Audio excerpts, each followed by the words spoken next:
फरहान जी आपके सामने। या फरहान, हमने देखा कि लोगों को बायोपिक बहुत ही पसंद आ रही है। एमएसडी के ऊपर बायोपिक लोगों को बहुत ही पसंद आई। आपने मिल्खा जी के ऊपर की बायोपिक लोगों को बहुत ही पसंद आई। क्रिकेट की दुनिया में कोई ऐसा प्लेयर है जिसके ऊपर आप क्या बायोपिक करना चाहेंगे? आपकी ऐसी इच्छा है कि हाँ मैं इस क्रिकेटर के ऊपर बायोपिक करना चाहूँगा, ऐसी कोई आपकी इच्छा?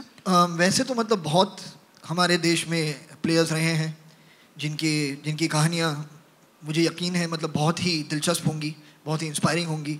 एक तो इनके फादर को ही आप ले लीजिए, would be a very very inspiring story to bring onto screen.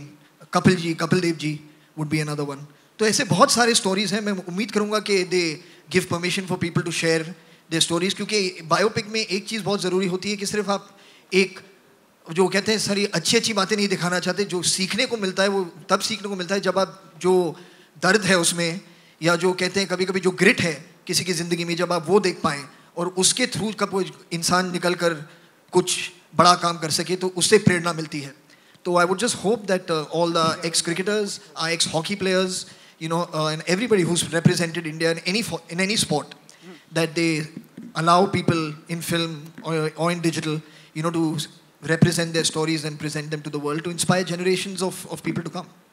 Tanuj, हमने सुना है कि आप पर्सनली किसी के ऊपर बायोपिक करना चाहते हैं, अगर आप हमें बताना चाहें तो।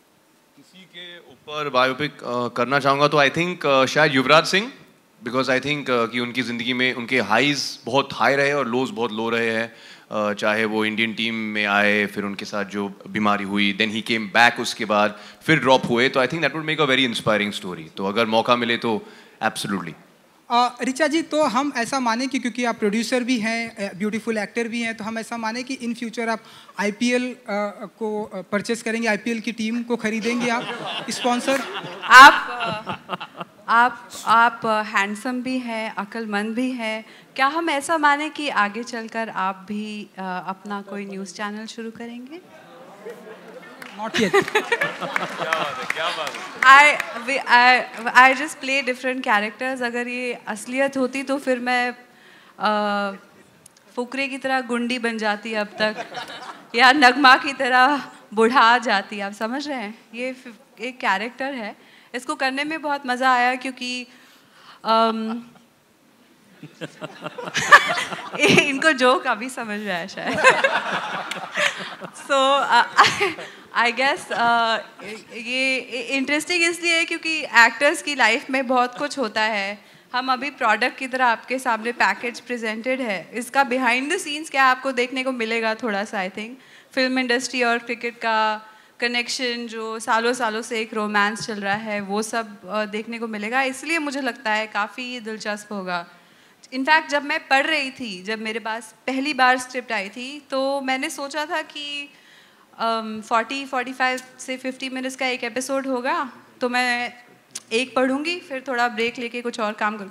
पर जब मैंने पढ़ना शुरू किया तो मैंने पहले 6 एपिसोड एक साथ पढ़ डाले, और उसके बाद मैंने करण को मैसेज करना शुरू किया कि हैव यू रिटन एपिसोड 7, 8, 9 में क्या होता है, वो उसके घर जाता है कि नहीं जाता है, वो जिंदा है कि मर गया, इस टाइप की चीज़ें। सो वो मुझे ये इंटरेस्टिंग लगता है कि अब एज इंडियंस हुआ ग्लोबल, हम लोग ट्रैवल करते हैं, हमारे पास इंटरनेट है, इतने सारे ऑप्शंस हैं, एक ओरिजिनल कंटेंट हमें अपनी कहानी देखने को मिलेगी instead of just relying on से मे बी अमेरिकन और फ्रेंच और ब्रिटिश शोज़।